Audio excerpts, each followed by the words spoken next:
চৈতন্য কৃষ্ণের শাস্ত্র মত নিরূপণ।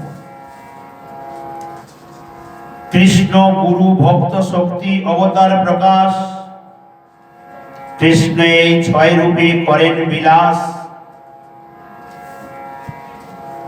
ভগবান এই জগতে কত রূপে প্রকাশ হয়েছেন? না 6টি রূপে। কি রূপে? কৃষ্ণ, গুরুদেব, ভক্ত, শক্তি, অবতার, প্রকাশ।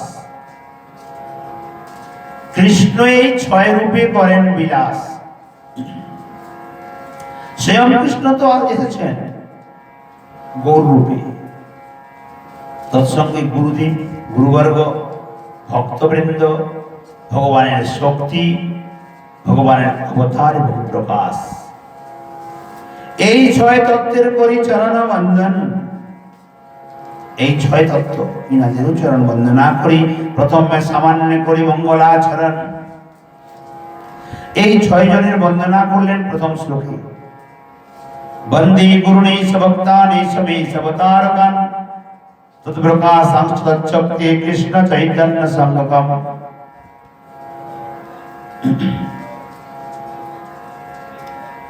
দীক্ষা শিক্ষাভেদে গুরুদ্বয় কি?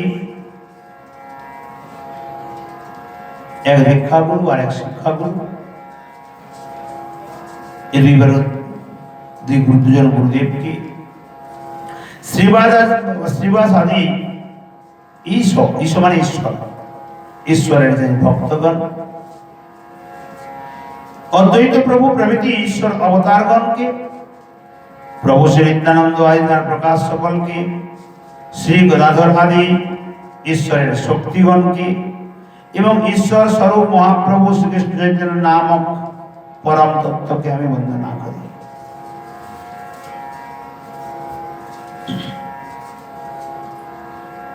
এই 5 জনের ভিতরে সব ছিল এই 6 অবতার। মন্ত্র গুরু আর যত শিক্ষা গুরুগণ, তাহার চরণে আগে করিয়ে বন্দন।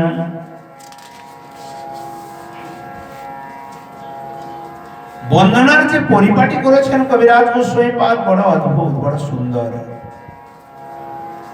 প্রথমে দীক্ষা গুরু, দ্বিতীয় শিক্ষা গুরু, ভক্ত, অবতার, প্রকাশ, স্বয়ং ভগবান ক্রমান্বয়ে করেছেন বন্দনা। শ্রীরূপ সনাতন ভট্ট রঘুনাথ, শ্রীজীব গোপাল ভট্ট দাস রঘুনাথ, এই 6 গুরু শিক্ষা গুরু যে আমার, গ্রন্থকার বলছেন এই 6 জন আমার শিক্ষা গুরু। তা সবার পাদ পদ্মে কোটি নমস্কার। অথবা যদি কবিরাজ গোস্বামী পাদের শিক্ষা গুরু, তো আমাদেরও সবার শিক্ষা গুরু। কারণ আমাদের পরম্পরাতে কবিরাজ গোস্বামী পাদের মাধ্যম দিয়ে গেছে গুরু পরম্পরা।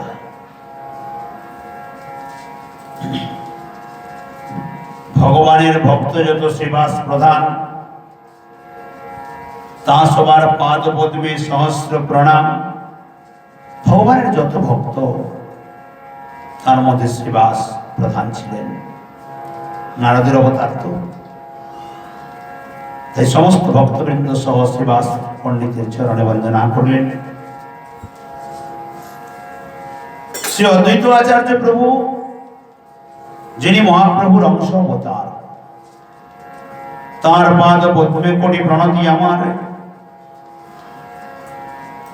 নিত্যানন্দ রায় প্রভুর স্বরূপ প্রকাশ, তার পাদ পদ্মবন্ধ জানময়ী দাস। শ্রী নিত্যানন্দ রায়, যিনি মহাপ্রভুর নিজ স্বরূপের প্রকাশ, কারণ তিনি বলরাম ছিলেন মূল সংকর্ষণ। এই মহাপ্রভুর স্বরূপের প্রকাশ, তার চরণে বন্দনা করলেন। গদাধর পণ্ডিতাদি প্রভুর নিজ শক্তি। রাধারানী তো নিজে গদাধর রূপে এসেছেন। এই গয়াধর পণ্ডিতাদি প্রভুর নিঃশক্তি তা সবার চরণে মোর সহস্র প্রণতি। শ্রীকৃষ্ণ চৈতন্য প্রভু স্বয়ং ভগবান, তাহার পদার বিন্দি অনন্ত প্রণাম। সাবরণে প্রভুরে করি নমস্কার, এই ছয় দেহ জয়ছে করিছি বিচার। সাবরণে শব্দে সপার্ষদ সহ শ্রী মহাপ্রভুকে বন্দনা করি, প্রণাম করি। এই ছয় দেহ জয়ছে করিয়ে বিচার, অর্থাৎ দীক্ষা গুরু শিক্ষা গুরু ভেদে। যদ্যপি আমার গুরু চৈতন্যের দাস, তথাপি জানি আমি তাহার প্রকাশ। গুরুদেব সর্বদা চৈতন্যের দাস, তাই বললেন যদ্যপি। যদ্যপি তিনি চৈতন্যের দাস, কিন্তু শিষ্যের কাছে তিনি চৈতন্যের প্রকাশ বিগ্রহ, প্রকট বিগ্রহ। তথাপি জানিয়ে আমি তাহারই প্রকাশ। গুরু কৃষ্ণ রূপ হন শাস্ত্রের প্রমাণে, গুরুদেব যেমনই হোক না কেন। যেই চৈতন্য ভাগবতেও বলছেন এবং ভক্তমাল গ্রন্থেও বলেছেন। ভক্তমাল গ্রন্থে বলছেন,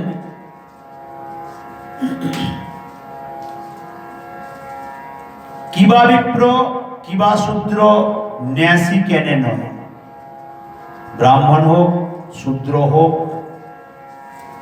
সেই সন্ন্যাসী হোক, যেই কৃষ্ণ তত্ত্ববেত্তা, যিনি কৃষ্ণ তত্ত্বকে জানিয়ে দেন, সেই গুরু হয়।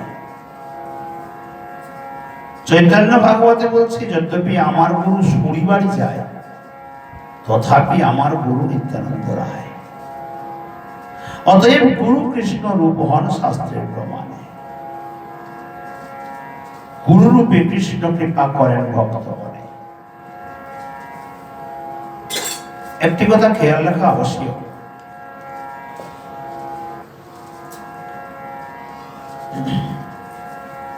এই জগতে ভগবত ভজন রাজ্যে তিনটি বিভাগ আছে, যেটা শাস্ত্রগত ভাবে উত্তম, মধ্যম, কনিষ্ঠ বা প্রাকৃত। উত্তমকে আমরা পাবো না, আমরা কেউ উত্তমকে পাবো না। কেন? যে ব্যক্তি সাধনা করে উত্তম কোটির ভক্ত হয়ে গেছে, সে তো গোবিন্দ চরণের সেবায় চলে গেছে। তার ডিগ্রি পেয়ে গেছে, সার্টিফিকেট মিলে গেছে, ঠাকুরজির সেবায় চলে গেছে, তাকে তুলে নিয়েছেন। জগতে আছে মধ্যম আর প্রাকৃত। এই মধ্যমের ভেতরেও সাধক ভেদে, সাধনা ভেদে উত্তম, মধ্যম, কনিষ্ঠ হয়। কেউ হয়তো অধিক উচ্চ কোটির ভজনা করছেন, কেউ মধ্যম কোটি, কেউ কনিষ্ঠ কোটির। গুরুবর্গগণ প্রায় মধ্যম কোটির মধ্যেই থাকেন, আর উত্তম কোটির মধ্যে হয় না এ কথাও নয়। উত্তম কোটির মধ্যেও গুরুবর্গগণ থাকেন, কারণ গুরুদেবের সাধারণত দুটো স্বরূপ হয়। একটি স্বরূপ ভগবত সেবাতে থাকে, আর একটি স্বরূপ এই জগতে জীবগণকে উদ্ধার করার জন্য আসে। এই জন্য বললেন অন্তর্যামী, ভক্ত শ্রেষ্ঠ, এই দুই রূপ। যে নিত্য নিকুঞ্জ লীলাতে, নিত্য শ্রী ঠাকুরজির সেবাতে থাকেন মঞ্জরি স্বরূপে, ওই স্বরূপ সম্পূর্ণ আলাদা। আরেক ভক্ত স্বরূপে, নিত্য পার্শ্বদ রূপে গুরুবর্গগণ আসেন ভগবত প্রেম কি, ভগবত ভক্তিকে জগতে প্রচার করার জন্য, জীবগণকে উদ্ধার করার জন্য। যে কারণে সাধনা বিধি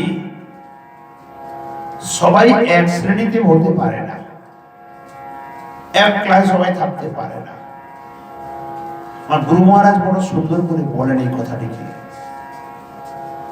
দেখো, আমরা যখন স্কুলে পড়তে যাই, কেউ প্রথম শ্রেণীতে পড়ছে, কেউ দ্বিতীয় শ্রেণী পড়ছে, কেউ তৃতীয় শ্রেণী পড়ছে, কেউ আবার মাইনর স্কুলে পড়ছে, কেউ ম্যাট্রিকে পড়ছে, কেউ এমএ বিএ পড়ছে। যদি মনে করি কি সবাই এমএ পাস করে যাবে, সবাই বিএ পাস করে যাবে, সবাই ইঞ্জিনিয়ার হয়ে যাবে, সবাই ডক্টর হয়ে যাবে, এটা কখনো সম্ভব নয়। সেই প্রকার এই জীব জগতেও আমরা সবাই ক্লাসে পড়তে আছি। যারা কেউ হয়তো বৃক্ষজনিতে পড়ে আছে, পড়ছে, তার ওই জীবনটা চলছে। আবার কেউ হয়তো পশুজনিতে আছে, কেউ পক্ষীজনিতে আছে, কেউ কেমিকেট জনিতে আছে, মনুষ্যজনিতে জন্ম নিয়েও কেউ কোল, ভিল, সাঁওতাল, সবর বিভিন্ন প্রকার অন্তর্জাতিতে আছে। কেউ আবার শূদ্রজনী, কেউ বৈশ্যজনী, কেউ ক্ষত্রিয় জনী, কেউ ব্রাহ্মণ জনী। এর ভিতরে থেকেও কেউ ভক্তি লাভ করতে পারে না, চতুর্বেদী ব্রাহ্মণ হয়েও ভক্তি পায় না, আবার চণ্ডাল হয়ে ভগবানের পরম ভক্ত হয়ে যায়। তো নিজ সাধনা বা নিজের অধ্যয়ন, সাধনাকে অধ্যয়ন এখানে বলছে, এর দ্বারা কে কতটা ঊর্ধ্বে উঠতে পারে, কে কতটা ভজন রাজ্যে প্রবেশ করতে পারে, ততটাই ওর পড়া হয়েছে। যারা বৃক্ষজনিতে আছে ওই পড়াইটা তারা পড়তে আছে, আমরা সেই পড়াইটা পড়ে পড়ে চলে এসেছি, ওখান থেকে পাস করে চলে এসেছি পশুজনী, পক্ষীজনী, ওগুলি সব আমাদের হয়ে গেছে। ওগুলিতে পাস করার পরে গিয়ে মনুষ্যজনিতে ঠাকুরজি দিয়েছে।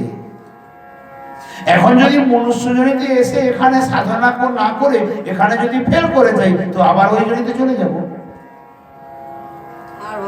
অতএব মনুষ্যজনের মধ্যেও বিবিধ প্রকার, কারো ভোজনের ত্রুটি আছে, কারো ভজনের ত্রুটি আছে, কারো আচরণের ত্রুটি আছে, কারো সদাচারের ত্রুটি আছে, এগুলি থাকবে।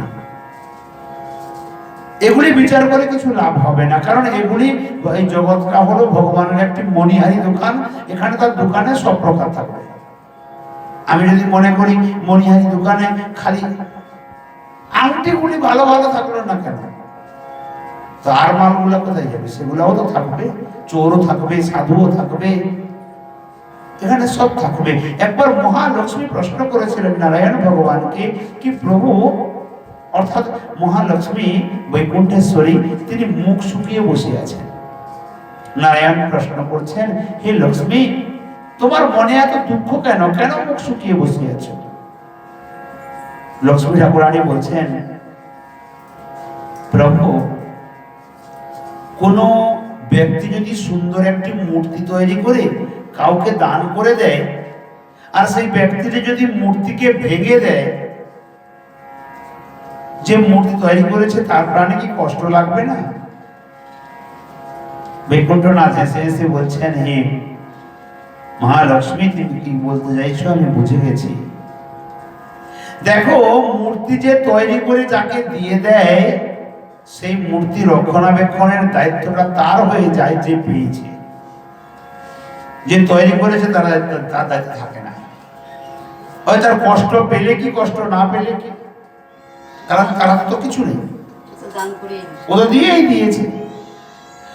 তুমি যেটি বলছো কি মূর্তি সম্পর্কে, বাস্তবিকতায় এই জগৎকে তৈরি করে আমি মনুষ্য জাতি, উত্তম জাতি, তার হাতে আমি তুলে দিয়েছি, তাকে দান করে দিয়েছি। এখন তারা যদি নষ্ট করে ফেলে, এর জন্য তারাই দায়ী, যে তৈরি করেছে সে দায়ী না। তাহলে প্রভু, তুমি এই জগৎ যদি সৃষ্টি কার্য করলে, তুমি রাগ, হিংসা, ক্রোধ, ধ্বংস এগুলি সৃষ্টি করলে কেন? এগুলি না করলে পারতে। ভগবান বৈকুণ্ঠনাথ হেসে হেসে বলছেন, হে মহালক্ষ্মী, তাহলে তার অর্থ এটি, তুমি কি চাও আমি খালি পূর্ণিমাকে তৈরি করতাম, অমাবস্যা করতাম না? কেবল আনন্দ হতো, কেবল সুখ হতো, দুঃখ হতো না। কেবল সাধু হতো, চোর থাকতো না, অসাধু থাকতো না। কেবল পুষ্পের বৃক্ষ হতো, কাঁটা বৃক্ষ হতো না। কেবল অমৃত থাকতো, বিষ থাকতো না। হে মহালক্ষ্মী, যদি আমি কেবল সুখ তৈরি করতাম, দুঃখ তৈরি না করতাম, তো সুখের মর্যাদা কে বুঝতো? দুঃখ না এলে কেউ সুখের মর্যাদা বোঝে না।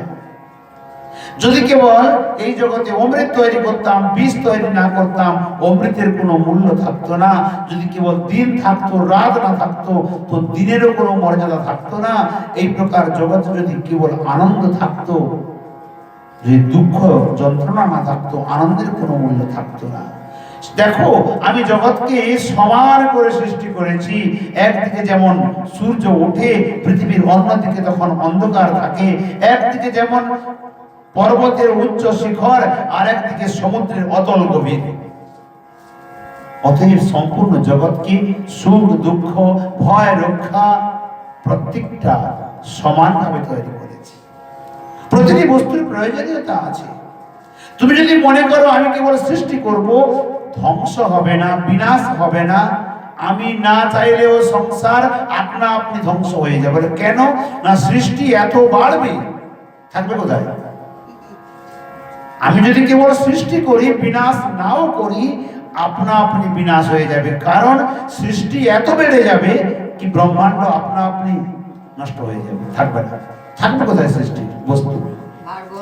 মনে করো এই কীট পতঙ্গ, পোকা মাকড়, বৃক্ষ লতা, পশু পক্ষী, জলচর স্থলচর, কৃমিকীট যত আছে সব যদি মানুষ হয়ে যায় একসঙ্গে, এই পৃথিবীতে ধরবে? তো মানুষের উপরে মানুষ চলে যাবে, আপনা আপনি মরে যাবে, না চাইলেও ধ্বংস হয়ে যাবে। এই জন্য একটি সমান্তরাল রেখায় গতি করছে, সৃষ্টিও হচ্ছে, বিনাশও হচ্ছে। একটি সমান্তরাল রেখায়। অতঃ এই সংসারে জীব যে যেখানে আছে, যেমন আছে, ওটি তার পড়াই চলতে আছে। কেউ উত্তম শ্রেণীতে আছে, সে ওই পর্যন্ত ভজন করে পৌঁছেছে। কেউ মধ্যম কোটির ভক্ত, সে অতটা সাধনা করে পৌঁছেছে, তপস্যা করেছে। কেউ কনিষ্ঠ প্রকৃতির অবস্থায় আছে, তার এখন পড়াই প্রারম্ভ হয়েছে। কেউ হয়তো মাংসাশী মানুষ আছে, আমিষভোজী আছে, তার ওই পড়াইটা এখনো শেষ হয় নাই। কারণ লোভও একটা পড়াই। কাম, ক্রোধ, লোভ, মোহ, মদ, মাৎসর্য, এর থেকে নিবৃত্তি পাওয়া, সেটাও একটা পড়াই। সময়ের প্রয়োজন। তাতে হয়তো কোটি জন্ম ব্যতীত হয়ে যেতে পারে, জন্ম জন্মান্তর চলে যেতে পারে। কারণ শরীরের মৃত্যু হয়, আত্মার তো মৃত্যু হয় না। আত্মা তো পড়তেই আছে, পড়তেই আছে, ও গতিশীল, চলতেই আছে। অতঃ যদি কোনো বৈষ্ণব কোনো অনাচার করে, কোনো ব্যভিচার করে, কোনো পাপাচার করে, কোনো ভ্রষ্টাচার করে, শাস্ত্রানুসার ওকে দেখা সম্পূর্ণ নিষিদ্ধ। না করিব নিন্দন, না করিব বন্দন। বলে কেন না? তার ওই পড়াইটা এখনো শেষ হয় না। ওই পড়াইটা তার পড়া শেষ হলে ও আপনা আপনি উপর দিকে চলে যাবে। ভগবান শ্রীকৃষ্ণকে অর্জুন জিজ্ঞাসা করলেন, কোন তোমার ভক্ত যদি পথে চলতে চলতে তার পদস্খলিত হয়ে যায়, তাহলে সে কি ছিন্ন মেঘের মতো ধ্বংস হয়ে যাবে? ভগবান শ্রীকৃষ্ণ বলছেন, নমে ভক্তা প্রণশ্যন্তি, আমার ভক্তের কোনদিন বিনাশ হয় না। হে অর্জুন, এই কথাটি তুমি প্রতিজ্ঞা করে জগতে জানিয়ে দাও যে আমার ভক্তের কোনদিন বিনাশ হয় না। অর্জুন বলছেন, কেন? আমি কেন প্রতিজ্ঞা করব? না, তুমি যদি প্রতিজ্ঞা করো না, ওই প্রতিজ্ঞা কোনদিন নষ্ট হবে না। আর আমি যদি প্রতিজ্ঞা করি, কোনো সময় আমার প্রতিজ্ঞাও ভেঙে যায়, কিন্তু ভক্তের প্রতিজ্ঞায় ভাঙতে দিই না। অতঃ গুরুবর্গ যে যেখানে, যে অবস্থায়, যে স্থিতিতে, যে আচরণে, যে সমাজে, যে সভাতে, যেমন অবস্থা হোক না কেন, গীতায় বললেন, ভগবত গীতাতে, অভিচ্ছেদ সুদুরাচারো ভজতে মাম অনন্য ভাব সাধুরেব সমন্তব্য সম্যক ব্যবসিত হিস। অভিচ্ছেদ সুদুরাচার, যদি সে অনাচারী হয়, অত্যন্ত অনাচারী হয়, কিন্তু যদি গোবিন্দের অনন্য ভোজন না করে, সে পরম সাধু হয়, এতে কোনো সন্দেহ নাই। সে দান গ্রহণেরও পাত্র, আর দান দেওয়ারও পাত্র, নেওয়ারও পাত্র। অতএব গুরু কৃষ্ণ রূপী হন শাস্ত্রের প্রমাণে। গুরু রূপে কৃষ্ণ কৃপা করেন ভক্ত বলে। প্রমাণ কোথায় দিলেন যে গুরু কৃষ্ণ রূপী হন? তিনি গুরু রূপী জগতে কৃপা করেন ভক্তগণের প্রতি। শ্রীমদ্ ভাগবতী একাদশ স্কন্ধে সপ্তদশ অধ্যায়ে সপ্তবিংশতি শ্লোকে বর্ণন করছেন, আচার্য মাং বিজন্যাৎ নাম মন্যেত করচিৎ ন মর্তা বুদ্ধা শ্বেত সর্বদেবময় গুরু।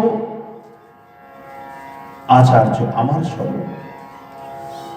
স্বয়ং ভগবান উদ্ধবকে বলছেন, হে উদ্ধব, শ্রী গুরুদেবকে আমার স্বরূপ বলে জানিবে। গুরুতে সামান্য মনুষ্য বুদ্ধি কদাপি করিবে না, কখনো না। অসূয়া অর্থাৎ গুরুদেবকে কোনোদিন অনাদর করবে না। কারণ গুরুদেবের হৃদয়ে সমস্ত দেবতার নিবাস হয়। সর্বদেবময় নবন্নতি যত্র পুত্রাপি কারণদয়পি নগরহায়ি। যেখানে সেখানে গুরুদেবকে যেমন তেমন করে বসাবে না। গুরুদেব এসে পৌঁছে গেছেন, একটা চৌকি দিয়ে দিতে, পিড়ি একটা দিয়ে দিতে, বসো। গুরুদেবের অবমান না হয়। গুরুদেবকে ভগবৎ জ্ঞান করা, ঈশ্বরবৎ আসন প্রদান করা, ঈশ্বরের পূজনবৎ পূজা করা, সেবা করা এ শিষ্যের কর্তব্য। ন মর্তা বুদ্ধা শ্বেত ঔপাধিক্য জড়দেশ কাল পাত্রাবচ্ছিন্ন ধিয়া। অর্থাৎ এই সংসারের উপাধিযুক্ত জড়বৎ মনুষ্য প্রাকৃত বুদ্ধিটি করা উচিত না। এটি অধঃপতন হয়ে যায় শিষ্যের।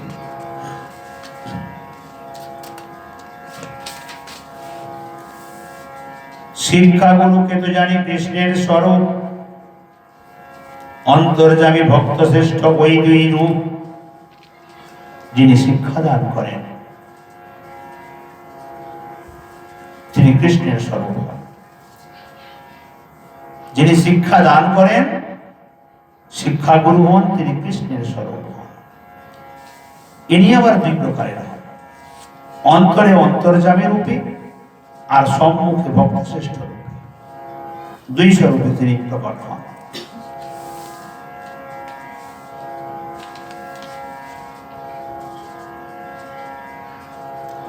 এখানে আমরা সুন্দর বর্ণনা করেছেন। শ্রী ভগবানই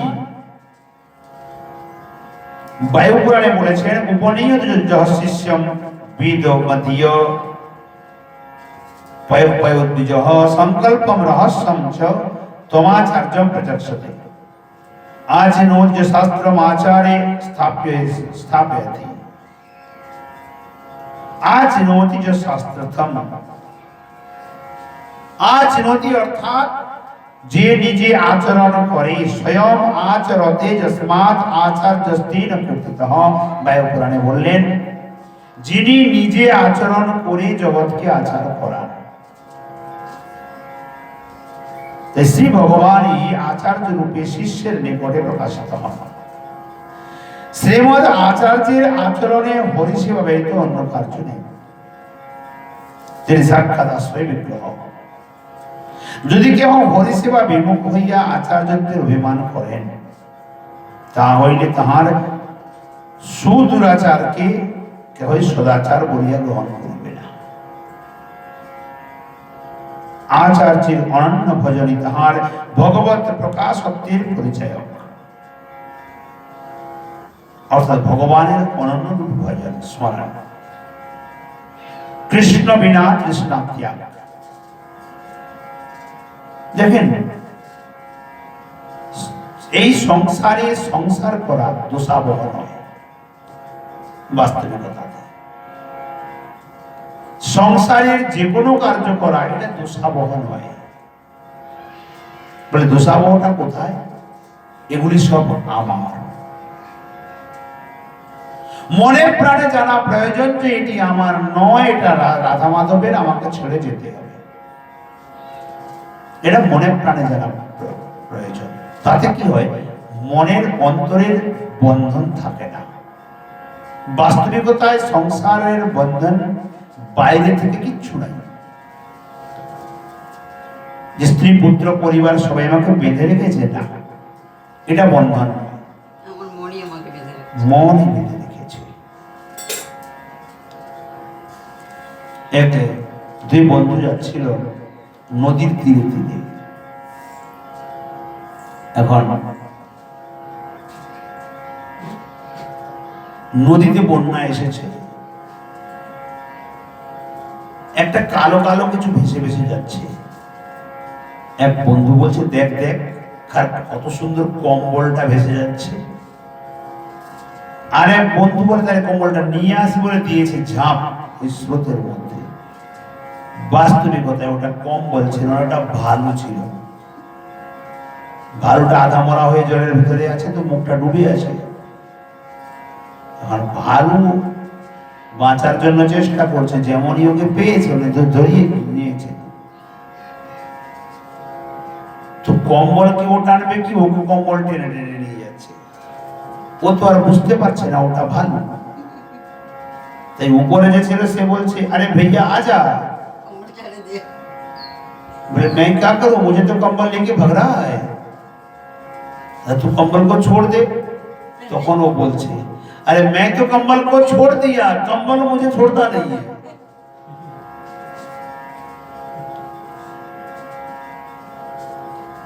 কিন্তু ও কম্বলকে ছাড়বে কি, কম্বলকে ছাড়ছে না। অর্থাৎ আমরা বলছি যে সংসার আমাকে ছাড়ে না, কিন্তু আমি যখন নেমেছি জলে ওকে তোলার জন্য, তখন তোমার মন এই কম্বলে বাঁধা হয়ে পড়ে আছে।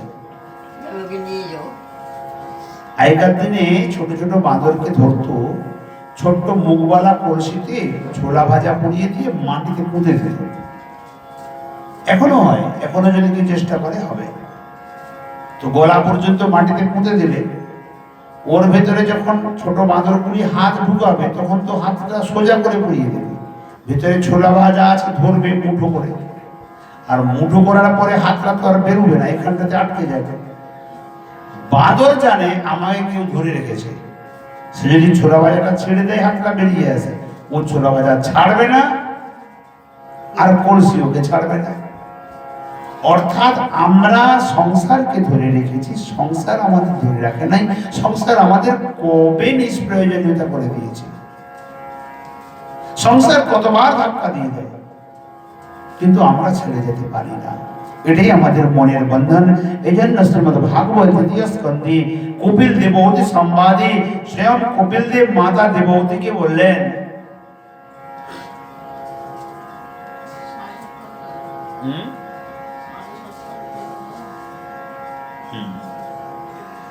মাতা দেবহূতি কি বললেন, মনঃ এব মনুষ্যানাম বন্ধনম মোক্ষকারণ। মনটাই মনুষ্যের একমাত্র বন্ধন এবং মুক্তির কারণ। চেতঃ সর্বস্ব মুক্তায় বন্ধনে যত মনোমদম। চিত্ত যদি গোবিন্দের চরণে লেগে যায় তাহলে সংসার থেকে মুক্ত হয়ে গেছে। আর চিত্ত যদি গোবিন্দের চরণে না লেগে সংসারে লেগে যায়, সব বন্ধন যুক্ত হয়ে গেছে। অতএব আচার্যের চিত্ত কখনো সংসারের মধ্যে ডুবে যায় না। আচার্য সংসারের মধ্যে থাকেন, কিন্তু তিনি এই যে নৌকা পায় যারা না নাবিক, তারা নদীর এপারেও যায় এপারেও আসে, কোনো পারে তাদের মন আটকে থাকে না।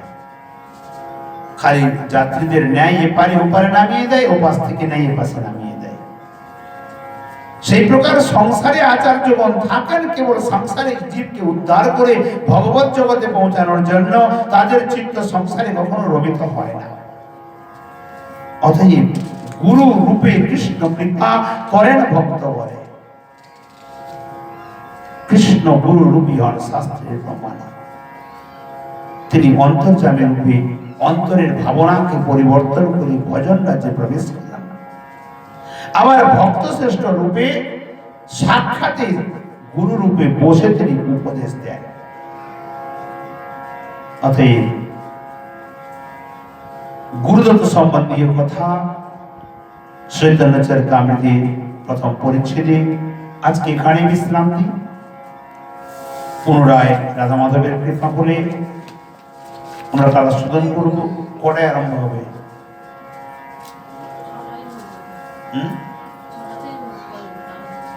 ছটাতে ঠিক আছে, একসঙ্গে আরতিও হয়ে যাবে। তো এই ছটার সময় আমাদের কথা আমি চলুক। बोल भक्तवत्सल भगवान की जय जय श्री राधे श्याम। इधर ध्यान दो।